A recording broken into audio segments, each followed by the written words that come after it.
Señores, están robando a dos manos y el presidente es el principal responsable. Yo no sé si es que no tiene cerebro o simple y sencillamente es parte de la perversidad política. Todos los años estamos trabajando cojo con un 50% del presupuesto, 23% se lo roban y 26% se lo mandan para los tenedores de esa deuda. El presidente ha sido, yo creo que el presidente más embustero que nosotros hemos tenido en la historia de la República Dominicana. Wow. A él no le crece la nariz como Pinocho porque no la tiene hecha de madera y porque es un cuento de hadas. Primero es que Alejandro Fernández, lo digo yo responsablemente, es un difamador y un charlatán que dijo que yo me había robado $5 millones en una transacción con el BNB, cuando yo perdí un bojote cuarto, más de $1,5 millones perdí yo en esa transacción, pero fueron tan malos cuando yo me metí en política, que ellos me demandaron sobre ese caso en Miami, y allá en Miami, en Estados Unidos, y el caso lo desestimaron por completo por falta de pruebas, por falta de evidencia, y el ex candidato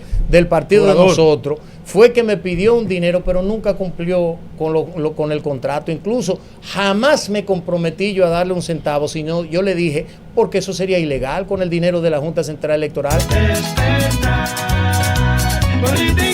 Seguimos en su programa Despertar Político y como siempre recibimos con un fuerte aplauso al invitado de hoy, Ramfis Trujillo. Ramfis es una persona, diría el gobierno, muy controversial y dirían los opositores muy dócil en el discurso para la oposición, pero contundente en sus firmes convicciones. Ramfis, querido, buenos días. Gusto. Bienvenido a esta plataforma, bienvenido a esta plataforma. Qué gusto tenerte por aquí. Igualmente, para mí un privilegio estar entre un elenco así de personas con firmes convicciones, de igual forma, personas que se han osado hacerle frente a un desgobierno que está acabando con el país, que dicen las cosas sin tapujos, y eso es lo que a mí me gusta. Hablar con fuerza, con determinación, porque yo creo que el país merece algo más. Ramfis, Ramfis Trujillo no parece estar peleando con el gobierno, sino parece estar peleando con el sistema, con un sistema político electoral podrido. Y lo digo así porque hemos visto la lucha incansable que has tenido para poder ser candidato presidencial, poder establecer un partido, poder estructurar lo que es una organización política. ¿Cuál ha sido el paso más difícil para Ramfis Trujillo en toda esta etapa de esas luchas que tú has tenido? Bueno, es que todas han sido duras, Rafael, cada una ha tenido sus consecuencias, cada una ha tenido realmente las provocaciones que lo ha motivado a uno para hacer las cosas mejor, para echar el pleito, para sacar la cara. Lo del partido fue una lucha garrafal, fue una lucha que nos llevó ante todos los escenarios para tratar de exigir un derecho que le asiste a todos los dominicanos y sobre todo a la agrupación que a nosotros nos favoreció con su apoyo.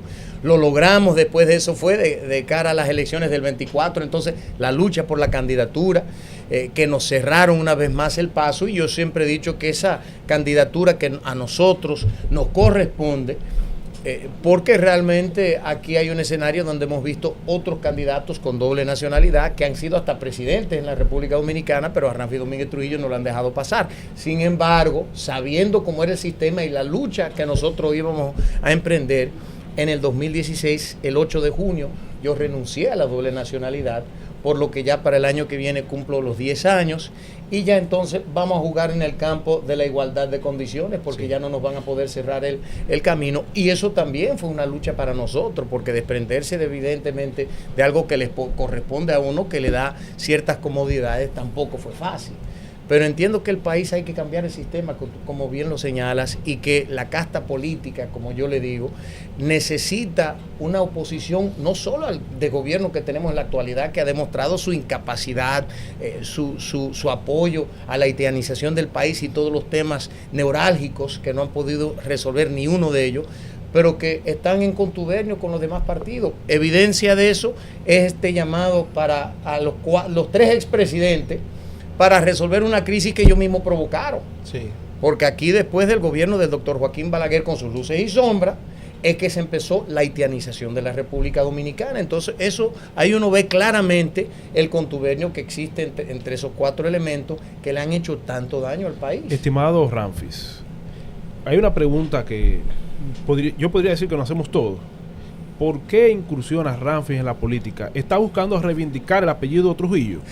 Hay momentos en que yo me hago esa misma pregunta, no crea que no. Mira, mi madre a nosotros, habiendo nacido en los Estados Unidos, nos inculcó los valores de la dominicanidad. Desde pequeño nos decía, ustedes están en los Estados Unidos, pero jamás olviden su raíz, ustedes son dominicanos de pura cepa. Prueba de eso es que yo hablo como dominicano. Yo me crié 30 años sin pisar tierra dominicana y vivir como hago yo aquí desde el 2003. Yo como arroz, habichuela, aguacate, los 3 golpes. Aplatanado. Aplatanado completamente, así me criaron. Entonces yo llego aquí bajo los auspicios del gobierno de Hipólito Mejía, que es primo hermano de mi papá, nos abre la puerta, nos quita el impedimento de entrada y hago yo vida social. Yo me enamoré de este país en ese momento, porque creo que la gente que son obligadas a vivir fuera del país, como es la comunidad de dominicanos en el exterior, creo que nos aferramos más al país y a los símbolos y a los valores que los que viven aquí, que lo tomamos por sentado porque ya estamos aquí.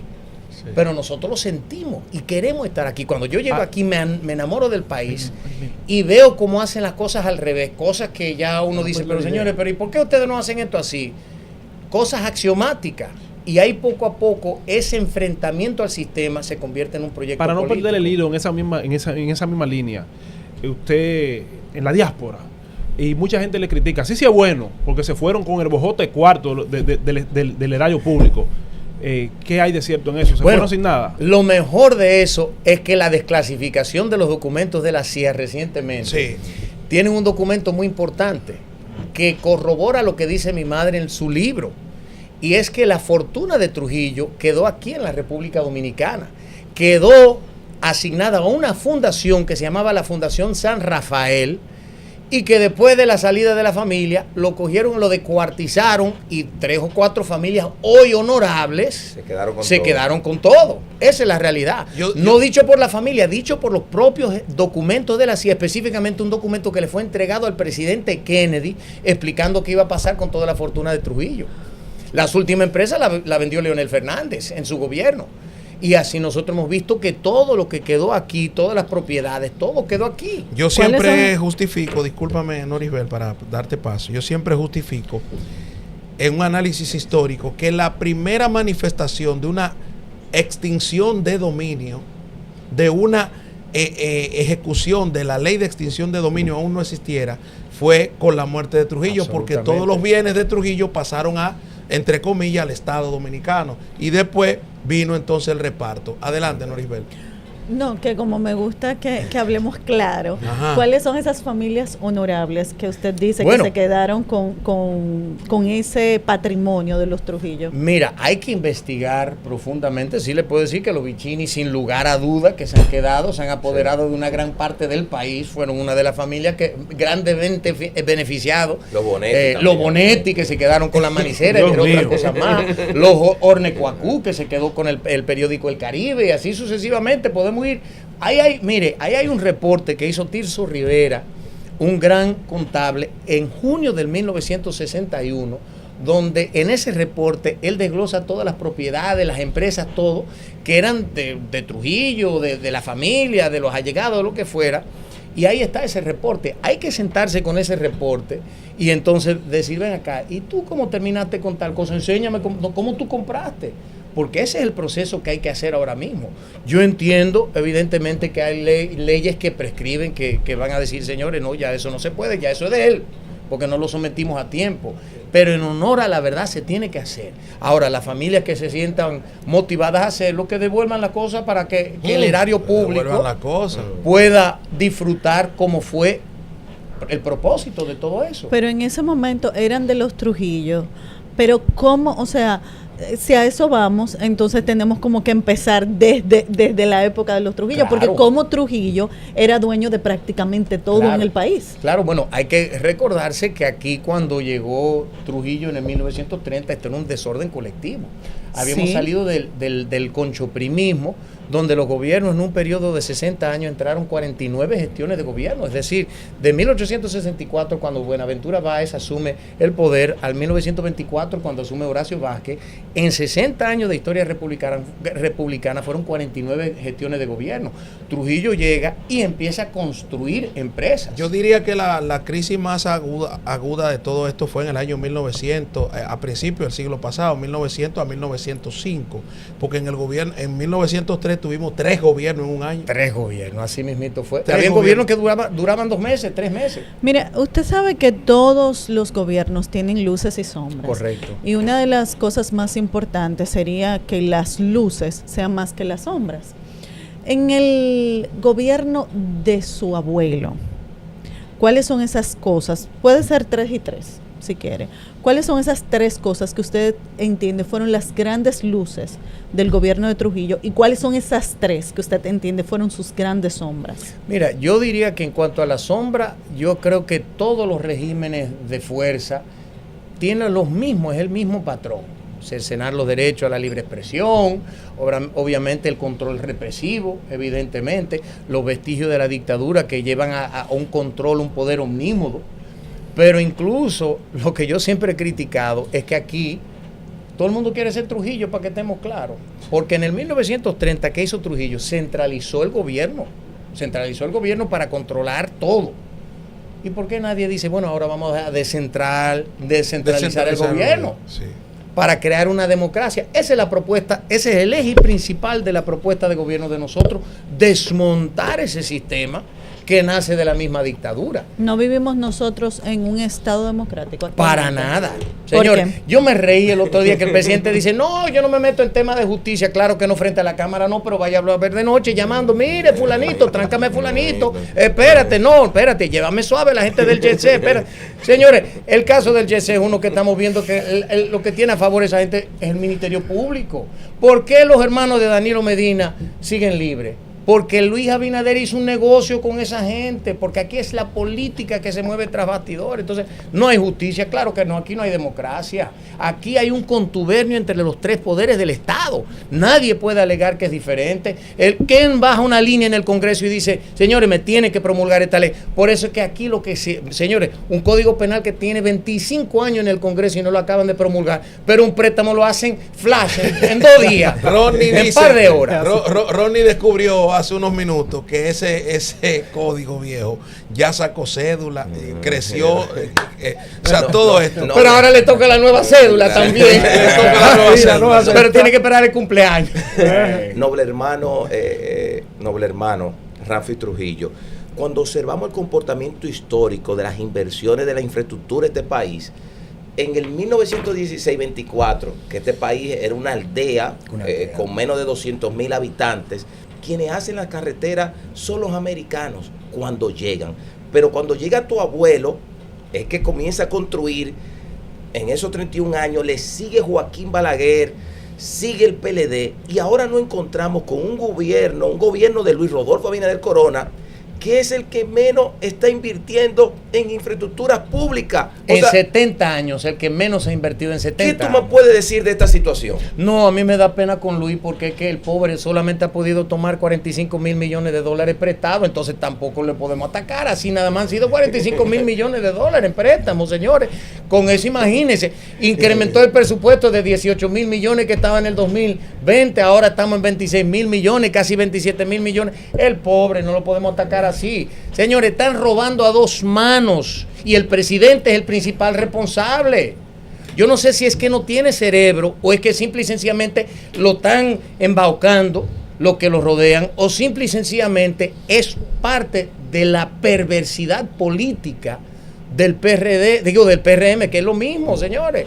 Porque aquí nosotros tenemos, señores, un caso muy sui generis. Los 3 partidos mayoritarios nacen de ¿qué? Del PRD. El PRD da vida al PLD, el PLD da vida a la Fuerza del Pueblo y el PRD da vida al PRM. Son los mismos, es la misma casta política, es un quítate tú para ponerme yo. El conchoprimismo personificado en tiempos modernos, eso es lo que es, quítate tú para ponerme yo. Bueno, Ramfi, me gustaría hacerle 2 preguntitas, una histórica y otra del presente. En la histórica, aunque usted no había nacido para ese entonces, hace 19 días aquí celebramos el 30 de mayo, ¿verdad? Y hablamos de los héroes del 30 de mayo, los ajusticiadores.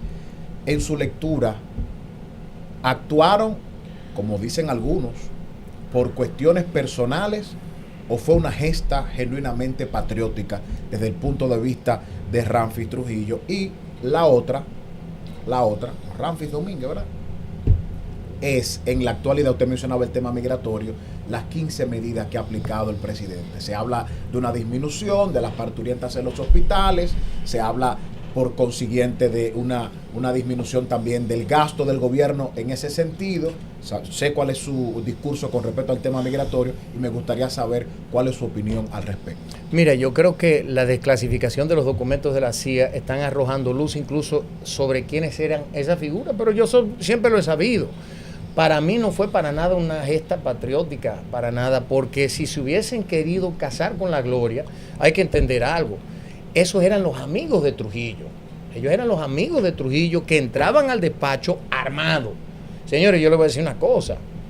El que entra a mi despacho, que no soy nadie, simplemente el presidente de un partido, el que entra armado, porque en política uno tiene que andar armado, claro. El que entra a mi despacho con su arma en mano es porque son de mi entera confianza. Claro. Ahora, si yo quiero acabar con el monstruo de Trujillo y casarme con la gloria, hermano, entre al despacho, dele 3 plomazos a Trujillo, mátelo, usted sabe que lo van a acribillar, pero se casa con la gloria.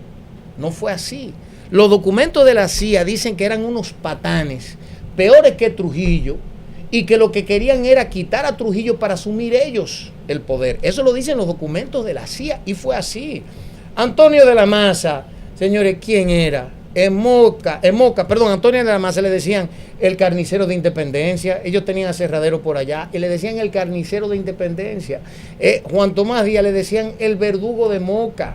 Juan Tomás Díaz fue tan malévolo que le dejó embarazada la hija de su hermano, Chana, cuando se fue a dar un tour por el país y se tuvieron que casar. Por eso es que los hijos de ellos son Díaz Díaz, con su propia sobrina.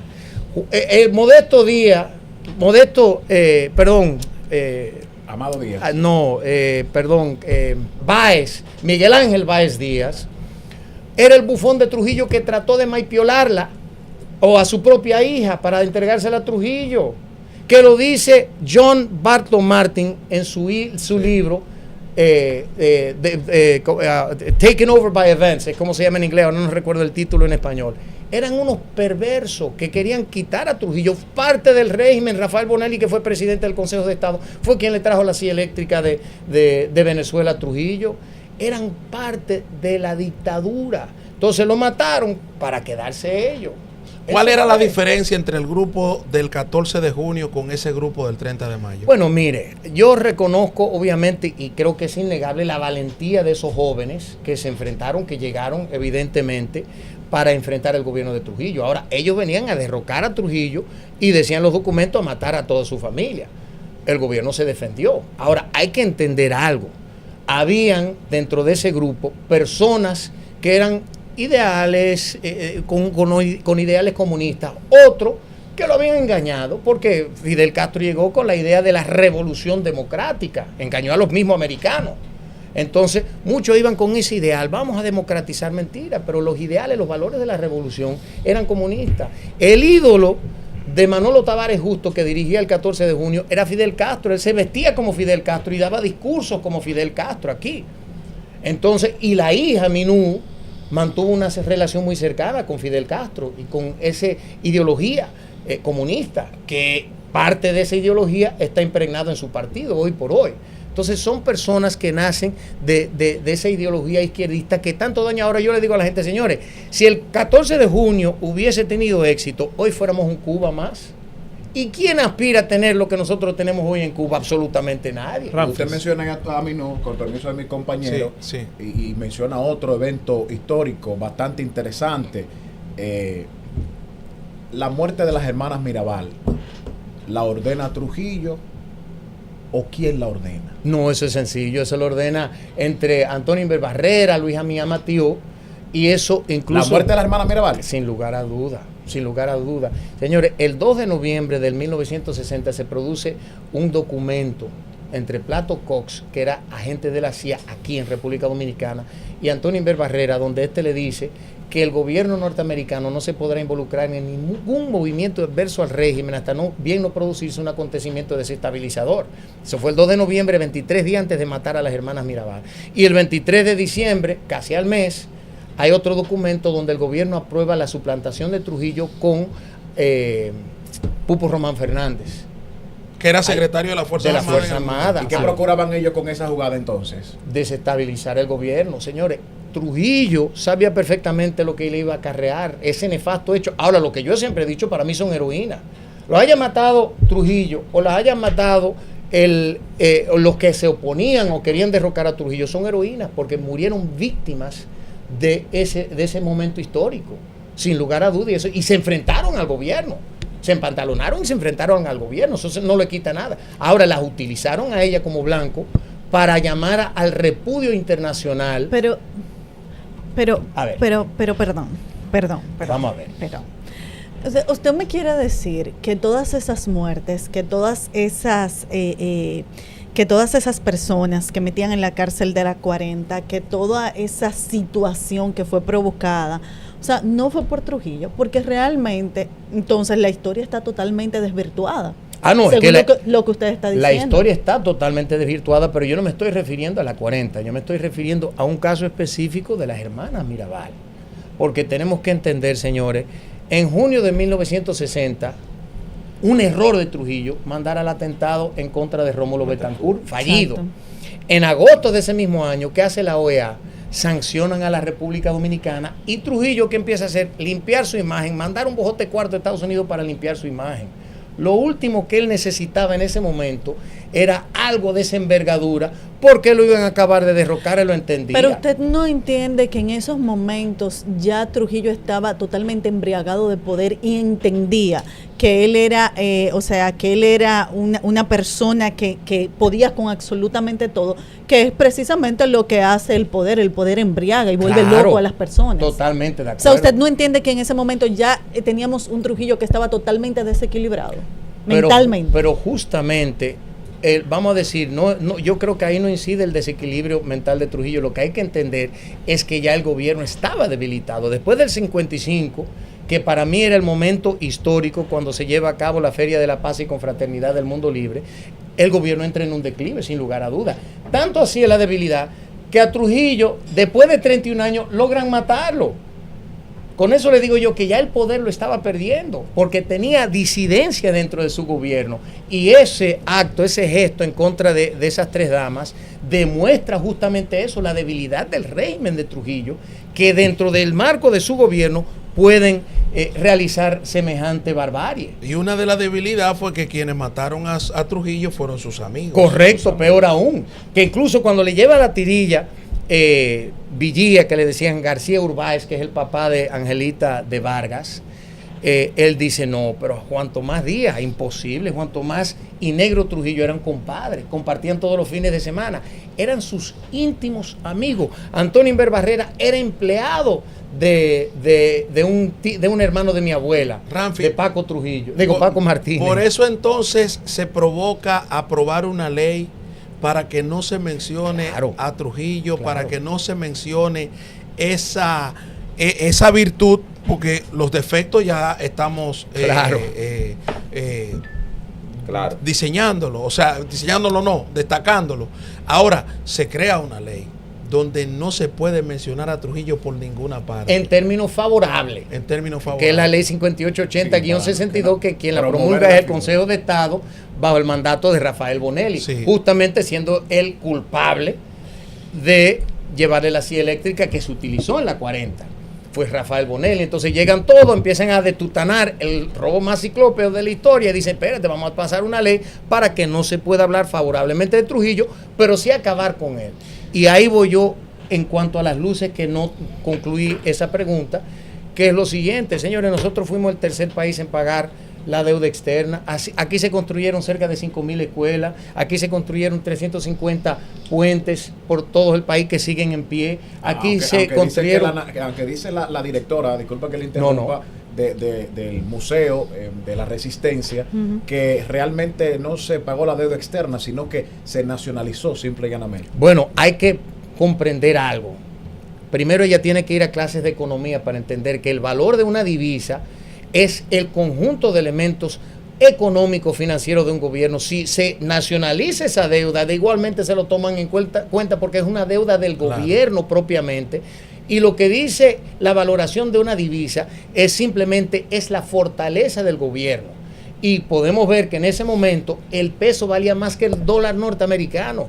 Un americano tenía que darle $1.10 para que le dieran un peso. Entonces, eso es absurdo decir que se nacionalizó la deuda. Eso es imposible. Eso no se toma en cuenta así.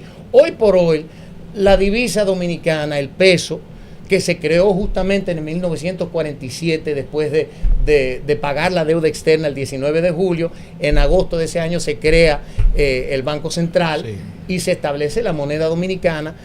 Es una moneda que hoy fluctúa sobre la base de que los empréstitos, por eso es que querían venir aquí a imponer una reforma fiscal en enero, justamente porque los tenedores de la deuda le dijeron ustedes no tienen poder para ya seguir cogiendo préstamos. Ramfi, quería preguntarte de manera rápida. Yo le pedí a mi director un comentario que me hacen en las redes en estos momentos. Yo digo, Dios mío, el pueblo expresando, ojalá gobernara Trujillo. ¿Por qué tú crees que han pasado tantos años? Porque no saben lo que una dictadura. Y la gente sigue, quiero pedir al director, sigue queriendo a Trujillo. Es que es sencillo. Los que dicen, hacen esos comentarios. Ojalá gobernara un Trujillo en República Dominicana. Pero hace 8 minutos me lo acaban de escribir. Es que eso es una voz colectiva en todo el país. Y la juventud es quien lleva esa voz cantante hoy por hoy. Porque se han dado cuenta de algo. La gente no pide una dictadura, para que estemos claros. Lo que quieren es orden, disciplina, bienestar. Señores, aquí en el país nosotros vivíamos del campo. El campo hoy por hoy incide en un 5.8% del Producto Interno Bruto. Cuando era un 51%, aquí la canasta básica está en 50,000 pesos, porque le hemos dado la espalda al campo. Aquí hay que retomar el campo, poder comer bien, poder vivir bien, tener igualdad de oportunidades. Entonces la gente está viendo los desaciertos de estos gobiernos, que toditos llegan y a llenarse los bolsillos de cuarto. Dicen, no, así Ramfi, no. Dos cosas. Lo primero es que en nuestra nación se habla mucho de la ascendencia haitiana de diferentes gobernantes, de Lilis, de Balaguer, y Trujillo no escapa a eso, porque recuerdo vagamente que leí un libro de Juan Bosch, que no recuerdo el título, donde él hacía más o menos una genealogía de Trujillo y hablaba de Dillet Chevalier.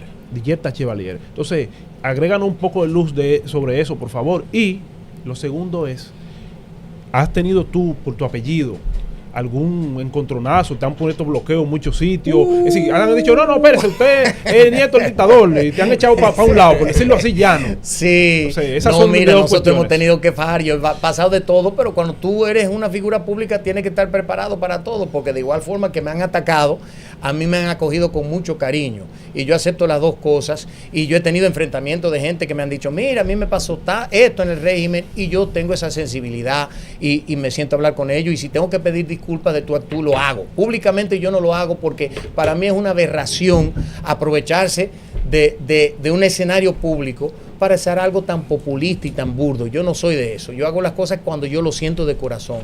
Pero por el otro lado, en tema de la ascendencia, lo que tuvo mi abuelo, si bien así decirlo, es lo mismo que nosotros tenemos aquí. Porque incluso lo que pasa aquí es que durante la rebelión o el rebelión de Toussaint Louverture y los esclavos haitianos, porque la República de Haití no se funda hasta el 1804. Estamos hablando del rebelión de los haitianos.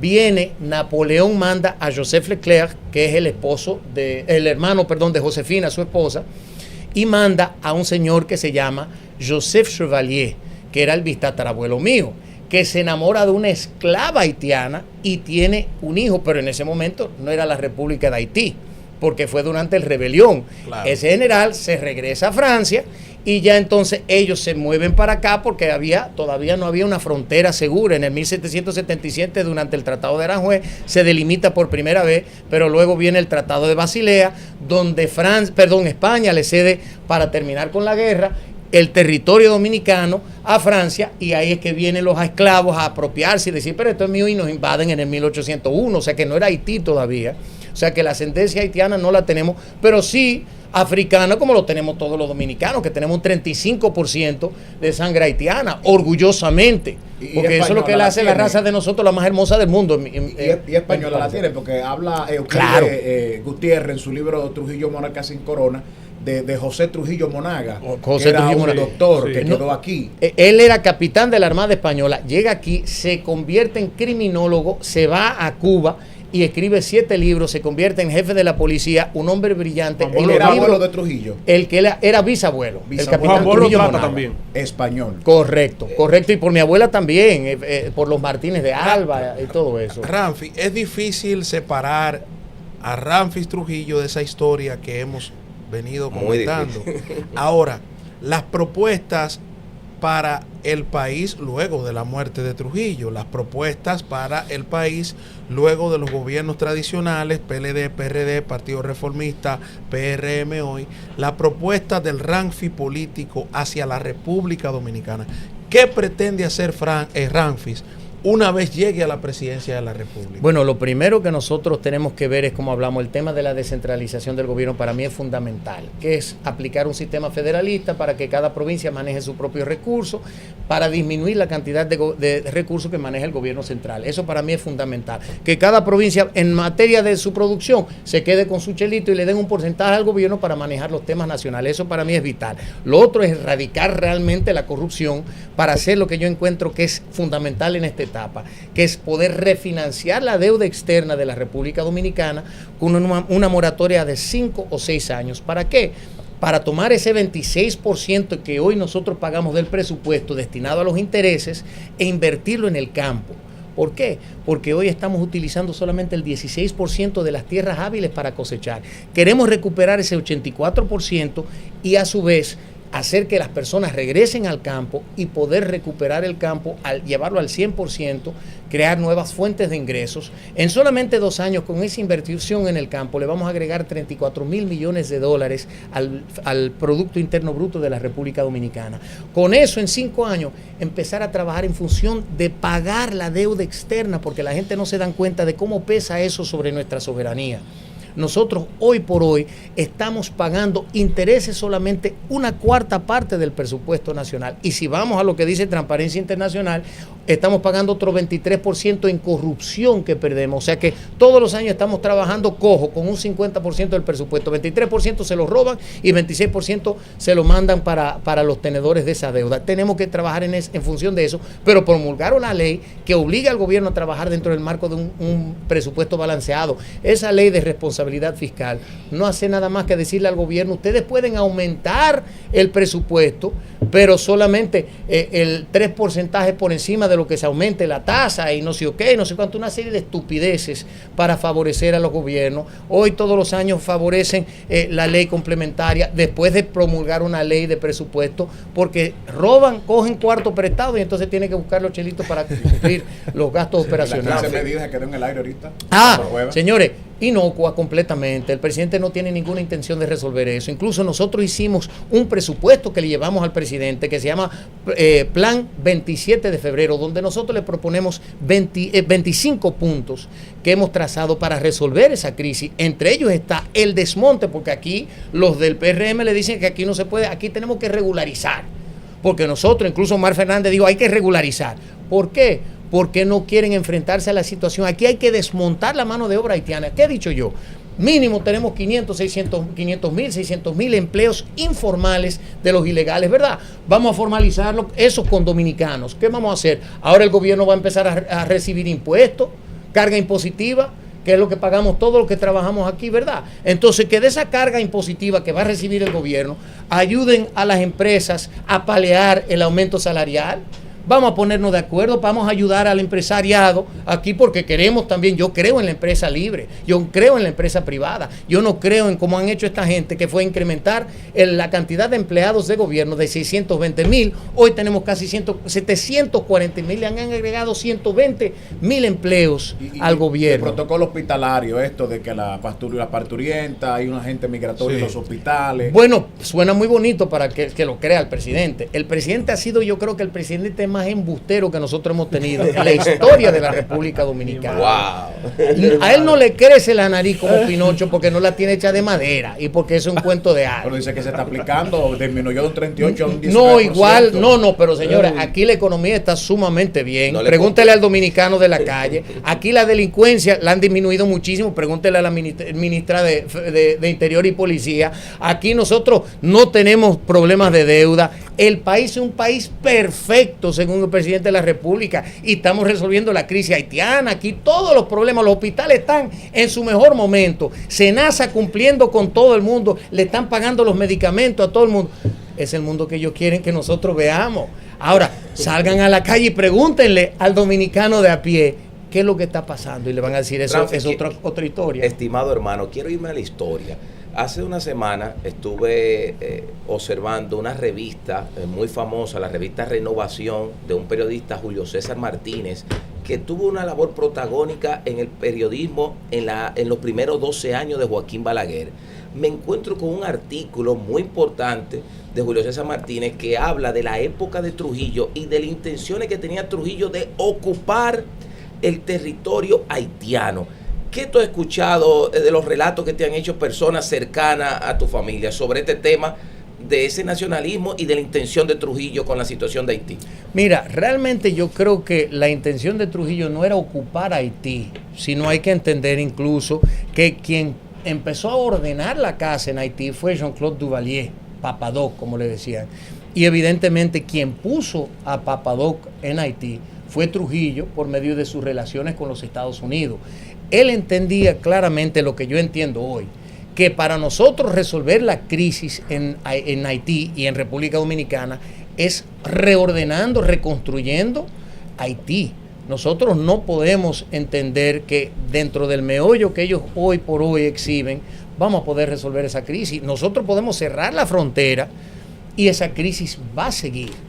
Ahora, él entendía que nosotros teníamos que pacificar el territorio haitiano para nosotros poder disfrutar la paz que nosotros teníamos aquí. Y hay que entender incluso que hasta el 1996 nosotros teníamos la frontera controlada sin la necesidad de tener un muro fronterizo, que yo fui quien propuse ese muro.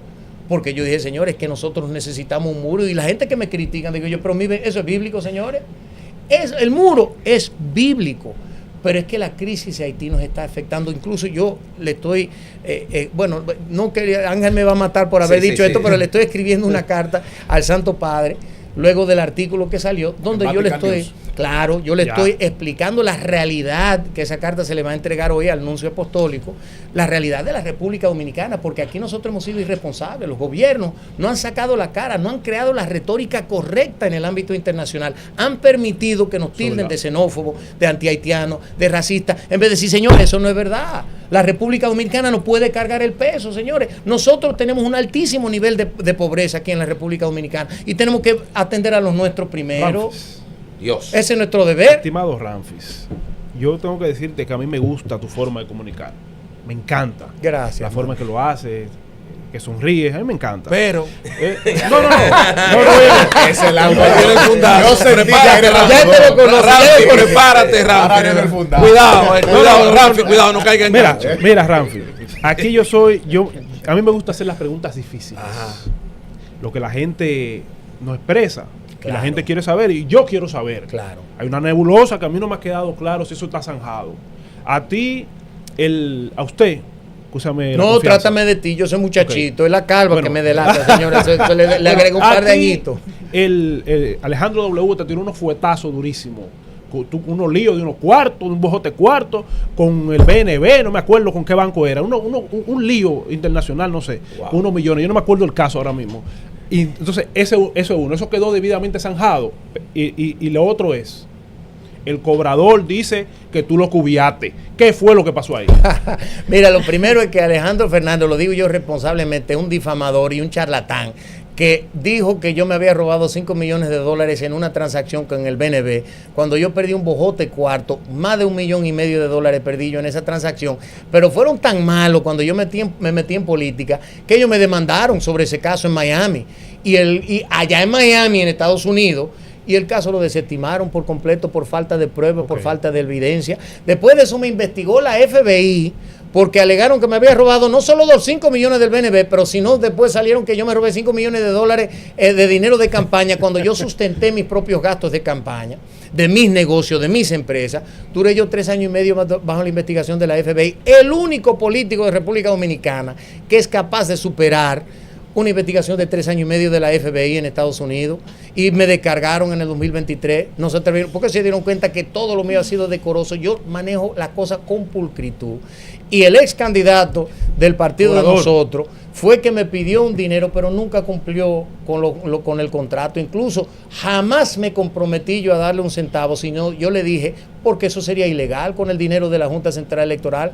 Yo le dije, si usted se gasta ese dinero en campaña, nosotros se lo podemos recompensar. Pero ese hombre es maduro. Yo nunca había visto una gente así. Él pensaba que iba a ganar yo no sé con qué, por obra del Espíritu Santo, con la gracia de la carga que él tiene también. No, señor, y no gastó un peso en campaña.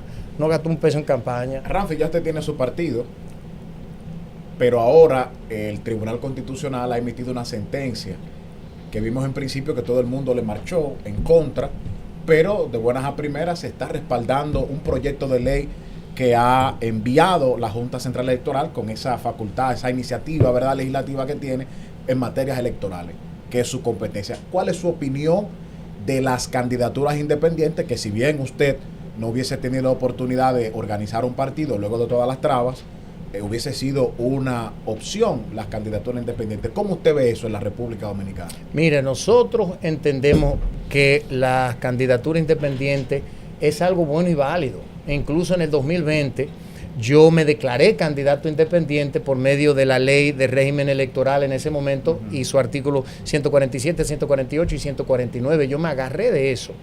Ahora, ¿cuál es la diferencia, señores? Que en este momento hay personas que han salido a defender la candidatura independiente, que tienen 10 años haciendo política y se quieren agarrar de una candidatura independiente, pero sin la exigencia de que presenten firma. Señores, nosotros tenemos una clase política. Es difícil formar un partido. Señores, nosotros formamos un partido que duramos años haciéndolo. Nosotros entregamos a la Junta Central Electoral con casi 500,000 firmas en el 2021. Casi 2,000 firmas. 500,000 firmas, 473,000 y pico. Solamente aquí en el territorio nacional, y casi 300,000 fuera del país. Era un total casi de 800,000 firmas que no lo podían creer cuando nosotros lo entregamos. Pero fue guayando la yuca, trabajando, fajándonos para eso.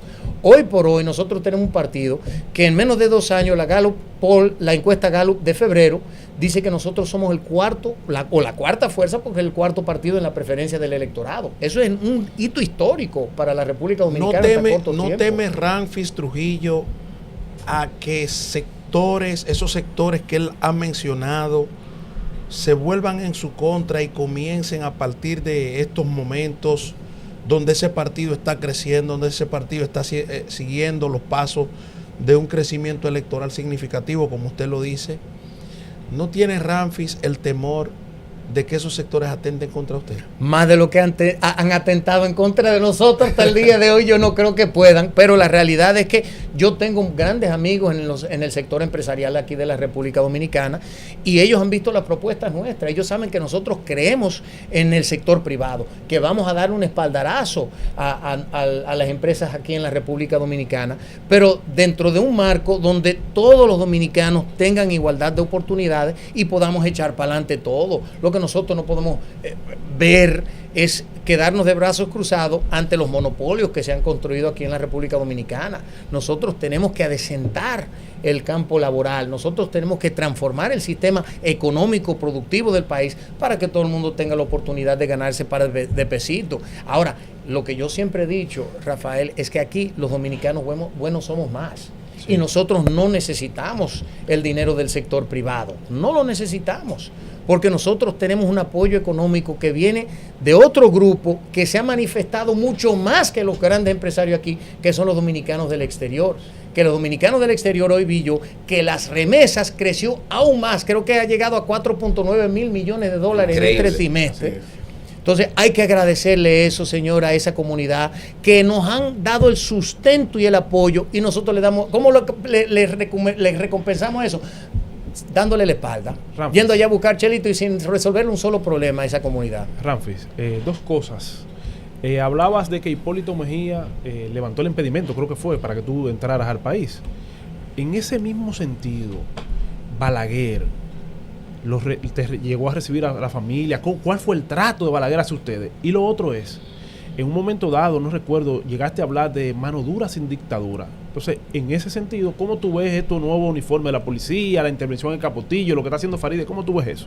Bueno, la reforma policial es la más larga de la historia, porque Luis viene hablando de eso del 2015, con su plan Giuliani, ahora es el plan uniformes nuevos. Señores, se me caería la cara de la vergüenza si yo fuera Luis Abinader. Él ha hablado tanto de esa reforma policial y trajo a una gente de Colombia, hizo esto, hecho de todo. Julián. Yo hubiese desplazado ese plan calladito, lo pongo a prueba, 3 meses, 4 meses, y después digo, señores, pusimos un plan, en efecto, 1000 gente, uniformes nuevos, que sé o qué, que sé cuánto.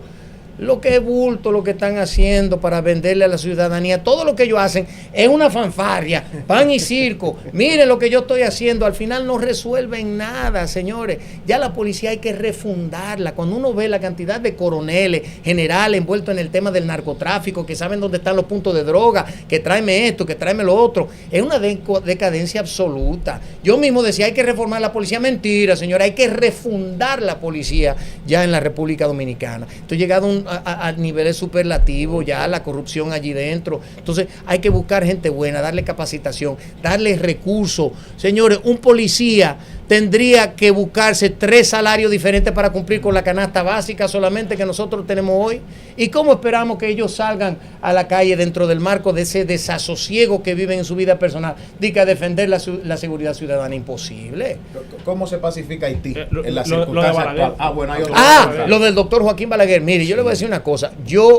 Ya que estoy dentro de la política, entiendo bien el manejo que un político tiene que tener con varios temas. Obviamente, el doctor Joaquín Balaguer sabía que los trujillistas iban a estar con él. ¿Qué tenía que hacer él? Abrazar a los antitrujillistas, claro, buscar la forma, entonces opacar a la familia Trujillo, y yo lo entiendo. Sin embargo, siempre con nosotros fue muy condescendiente. Yo lo vine a ver con 22 añitos en el 1992, justamente para una diligencia que me pidió mi padre que hablara con él, y me trató a cuerpo de rey, como siempre trató a la familia. Me recibió en el palacio, yo un muchachito de 22 años, después me invitó a desayunar a su casa al otro día, que me sentaron como se sentaban todos los militares en la marquesina, a mí me ponen el único civil ahí dentro, y me encontré con el general Hernández Fernández, que después de un cuestionamiento de arriba abajo para tratar de averiguar quién yo era, y yo le decía, no, de una forma muy parca, hasta que me dice él, ven acá, ¿y quién tú eres? Y yo le dije, no, yo soy fulanito de tal, y se paró y me saludó militarmente, igual que todos los militares que estaban ahí. O sea, fue un recibimiento. Yo no tengo nada más que agradecimiento para el doctor Joaquín Balaguer como en su comportamiento con la familia, y entiendo las difíciles circunstancias que él tuvo al llegar al poder, y entiendo yo que él fue que le dio paso a la democracia en la República Dominicana, sin lugar a dudas. Pero paso a la democracia que usted decía ahorita que no existe. Entonces no es que no son ideas contrapuestas. Lo que pasa es que hay que darle paso a la democracia. No se ha cumplido ese ciclo. Okay. Aquí tenemos rasgos de democracia dentro del funcionamiento, dentro del ejercicio de poder, sin lugar a dudas. Pero hemos cumplido con eso. Para nada, le hemos fallado a la democracia. Tenemos un Estado fallido que no le cumple a la ciudadanía, que no le da la participación. Aquí nosotros tenemos un sistema clientelista donde la gente no vota por conciencia, por ideología, porque este es mejor. Te votan aquí por 500 pesos un picapollo y un poterromo. Eso no es democracia. Sí. Eso es simplemente una compra de un sistema que nosotros vemos con la incidencia del narcotráfico, con la corrupción, con otros poderes, con organismos internacionales, con gobiernos que inciden aquí, falta de educación, toda esa serie de cosas.